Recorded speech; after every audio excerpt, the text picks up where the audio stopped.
j'ai une petite annonce à vous dire.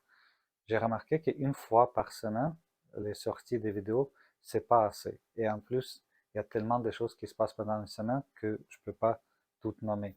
Et ça perd leur intensité.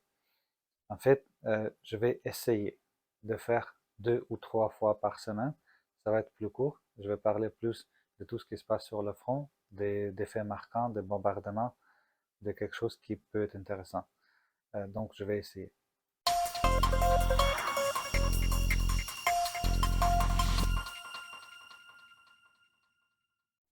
Juste écouter. Timothée, 4 mois. Lisa, 8 mois. Marc, 3 ans.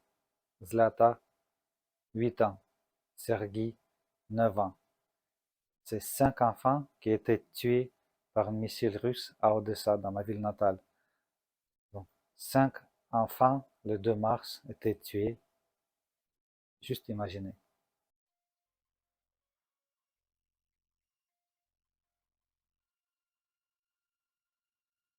Maintenant, les bombardements, plus précisément région par région.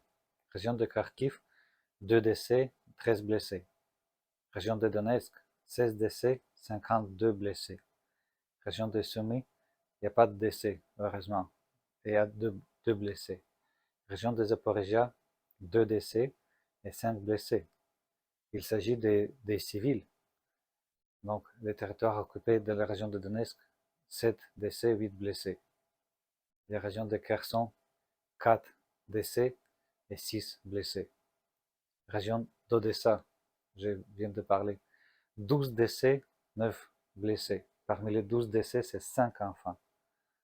Encore une fois, région de Kherson, 5 décès et 10 blessés. Région de Dnipropetrovsk, pas de décès, heureusement, mais 3 blessés.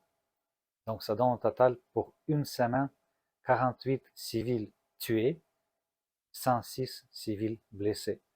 Et ce n'est pas tous les données, c'est juste qu'on sait maintenant, jusqu'à maintenant.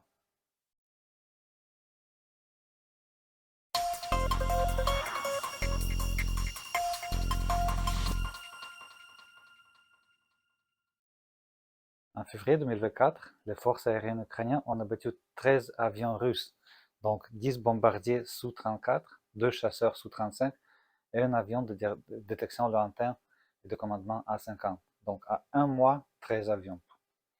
Ensuite, tout ce qui concerne la mer Noire, l'Ukraine a détruit un tiers des navires de la flotte de la mer Noire de la Russie. Donc un tiers. C'est ce que dit la marine ukrainienne. Et ce qui concerne le nombre d'unités touchées, il s'agit de 27 unités touchées avec les sous-marins. Donc 14 sont les unités importantes des différents types. Ce sont à la fois des grands navires de débarquement, des vedettes missiles, un sous-marin et un navire de patrouille. Donc, l'Ukraine qui n'a pas de flotte, n'a pas de navire, donc ils ont réussi à détruire un tiers. Donc, ce sont ceux qui ont été détruits.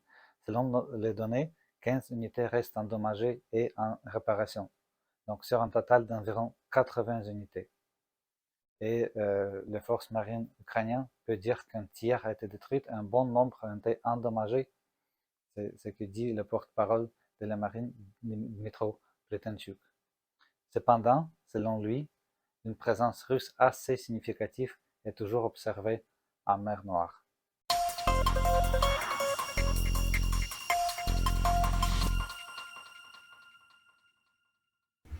On va voir plus précisément les situations sur le front. En fait, depuis la dernière semaine, il n'y avait pas beaucoup de changements, il n'y avait pas beaucoup d'avancement. On va voir sur la carte de Deep State Map. Donc, on va commencer par la région d'Avdivka, qu'on a regardé la semaine dernière. Donc, je vais juste avancer.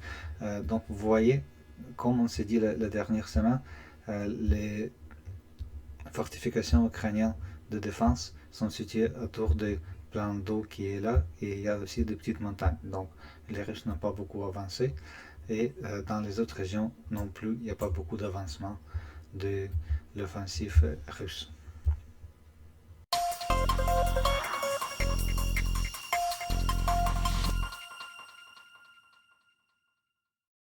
Zelensky a approuvé la candidature de Valéry Zelensky au poste d'ambassadeur d'Ukraine au Royaume-Uni. La nomination de Zelensky en tant qu'ambassadeur à Londres renforcera clairement notre système, a déclaré M. Kuleba, ministre des Affaires étrangères ukrainien. Le président a longtemps cherché un candidat solide pour le poste d'ambassadeur à Londres, et l'une des exigences clés était précisément la compréhension du contexte militaire, car le Royaume-Uni est l'un des leaders de l'aide militaire à l'Ukraine. C'est un pays qui a une vision de la stratégie militaire. C'est pourquoi le nouveau ambassadeur devrait avoir une solide expérience militaire, a souligné le ministre des Affaires étrangères.